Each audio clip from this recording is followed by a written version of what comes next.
ইন্নামাল মুমিনুনা ইখওয়া ফাসলিহু বাইনাল আখওয়া ওয়াত্তাকুল্লাহ লাআল্লাকুম তুরহামুন। কি বলছে?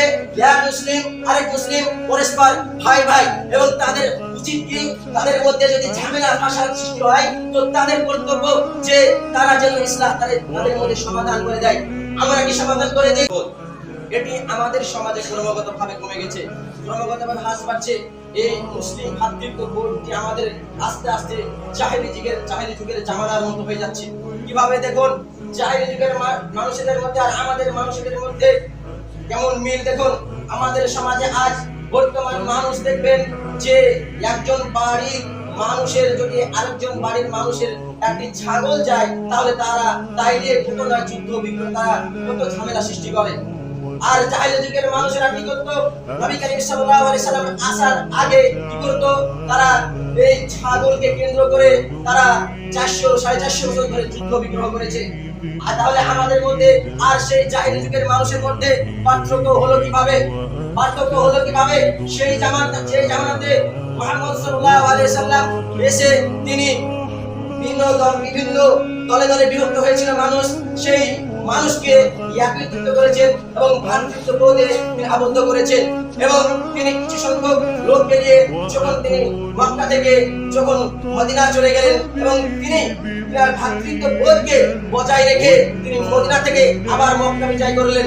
এবং সেই সূত্রে সাহাবীগণেরা কি করলেন? সেই নবী করিম সাল্লাল্লাহু আলাইহি সাল্লামের ভ্রাতৃত্ববোধকে টিকিয়ে রেখে তারা অর্ধেক পৃথিবীতে শাসন করেছে। আর আমাদের মাঝে, আমাদের সমাজে আজকে আমরা কি করছি? আমরা একে অপরকে কিভাবে কাফের বানানো যায় সেই প্রচেষ্টা করছি। আমরা একে অপরকে কাফের বলে আখ্যায়িত করছি, কিন্তু নবী করিম সাল্লাল্লাহু আলাইহি সাল্লামরা কি করেছেন? তিনারা একে অপরকে কিভাবে কাফের থেকে মুসলমান বানানো যায় সেই চেষ্টা করেছে। কিন্তু আমরা তা না করে আমরা একে অপরকে আমরা আখ্যায়িত করছি কাফের বলে, এবং আমরা হানাফির মসজিদে আমরা আয়াতে লোককে আমরা ঢুকতে দিই না। এটি দেখবেন বাংলাদেশের দিকে বেশি হয়। এই তো আমাদের মুসলিমের পরিচয়। আমরা কিভাবে আজকে এই যুব সমাজ বা এই সমাজকে আমরা কিভাবে ভ্রাতৃত্ব বন্ধনে আটকে ধরবো? আমরা এই যদি আমাদের হাল হয়, দেখুন আমাদের মধ্যে এই যে দলাদলি আছে এটি আজকের নয়, এটি বহু পুরনো। কারণ সাহাবীগণের জামানা থেকে শিয়ারা সাহাবীগণদেরকে কাফের বলে আখ্যায়িত করত, কিন্তু তিনার পরিবর্তে আজ পর্যন্ত কোন সাহাবীর উল্লেখ নাই যে তাদেরকে কাফের বলেছে। তারা শিয়ারা আজ পর্যন্ত সাহাবীগণদেরকে কাফের বলে আখ্যায়িত করে, হয়তো সাহাবীগণরা তাদের বিরুদ্ধে কোনো কথা বলেনি। তাহলে আমরা কেন একে অপরকে কাফের বলে আখ্যায়িত করছি? এবং আমাদের মুসলিম ভ্রাতৃত্ববোধের বজায় রাখার, যেমন ইন্নামাল মুমিনুনা ইখওয়া ফাসলিহু বাইনাল আখওয়া ওয়াত্তাকুল্লাহ লাআল্লাকুম তুরহামুন। কি বলছে?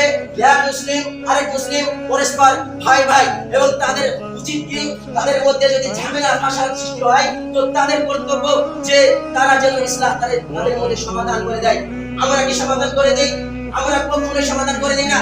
কারণ দেখবেন সমাজে এক বাড়ির লোক আরেক বাড়ির সঙ্গে ঝামেলা হয়, আপনার সেখানে সেই ঝামেলাকে মিটিয়ে দেওয়ার ক্ষমতা থাকে, সেই ঝামেলাকে সমাধান করে দেওয়ার ক্ষমতা থাকে, কিন্তু আপনি তা না করে সেখানে সেই ঝামেলা দেখতে থাকুন, এবং সেই ঝামেলাকে আপনি মিটান না। তাহলে আপনি কিভাবে আপনি মুসলিম বলে পরিচয় দেন? কারণ আপনি একজন মুমিন আরেকজন মুমিন পরস্পর ভাই ভাই। আপনার কর্তব্য সেখানে আপনার ওই মুমিন ভাইকে সেখানে ঝামেলা থেকে তাদেরকে বিরত রাখা এবং তাদের মধ্যে সমাধান করে দেওয়া। তা না করে আমরা আরো কি করি? দেখবেন যদি আগুনে কেরোসিন দেওয়া যায় তাহলে আরো আগুন উৎপন্ন হয়। ঠিক কিছু সংখ্যক মুনাফিকি করে যে তারা সেখানে আরো ঝামেলা ফাসাদ কিভাবে সৃষ্টি হয় সেই চেষ্টা করতে থাকে। এই তো আমাদের সমাজ। তাহলে আমরা কিভাবে মুসলিম ভ্রাতৃত্ববোধকে আমরা গড়ে তুলবো? ইন্নামাল মুমিনুনা ইখওয়া, আমাদের প্রথমেই বলেছি যে একজন মুমিন আরেকজন মুমিনের ভাই ভাই। তাহলে আমাদের ভ্রাতৃত্ববোধকে গড়ে তুলতে হলে প্রথমে আমাদের কি করতে হবে? করণীয়, আমাদেরকে একজন মুমিন আরেকজন মুমিনের যে ঝামেলা ফাসাদ হবে সেগুলোকে আমাদেরকে মিটিয়ে দিতে হবে। তারপরে হচ্ছে যে মুমিনের কত মর্যাদা একটু দেখুন। একজন মুমিনকে যদি কোনো ব্যক্তি হত্যা করে তাহলে তার জন্য চিরস্থায়ী জাহান্নাম বলে ঘোষণা করেছেন। খালিদিনা ফিহা, চিরস্থায়ী জন্য জাহান্নাম বলে ঘোষণা করেছেন। ওয়াদাল্লাহু আলাইহি ওয়া লা'নাহু, এবং আল্লাহ সুবহানাহু ওয়া তাআলা তার জন্য লানত করেছেন। তাহলে যে ব্যক্তি একজন মুমিন ব্যক্তিকে হত্যা করবে তার জন্য ইহকাল লাঞ্ছনা এবং পরকাল লাঞ্ছনা।